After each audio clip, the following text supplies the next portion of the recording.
Le Conseil d'État a validé le 10 février 2017 le mécanisme de la donation avant cession avec réserve de quasi-usufruit sans garantie.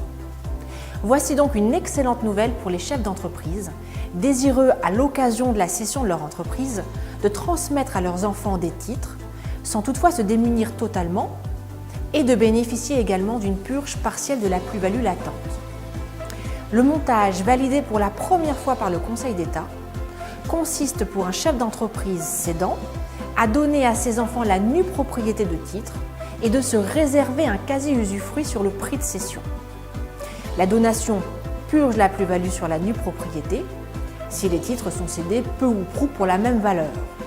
Et la réserve de quasi-usufruit permet au chef d'entreprise donateur d'être le seul redevable de la plus-value à la place du donataire, mais surtout d'appréhender la totalité du prix de cession. Il devra toutefois restituer, au jour de son décès, la contre-valeur au nu propriétaire. Des garanties peuvent être octroyées au nu propriétaire, mais elles ne sont pas obligatoires et la loi autorise expressément leur dispense, ce qui avait été d'ailleurs convenu par les parties dans la présente affaire.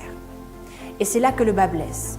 L'administration fiscale arguant sur le fondement de l'abus de droit du caractère fictif de la donation.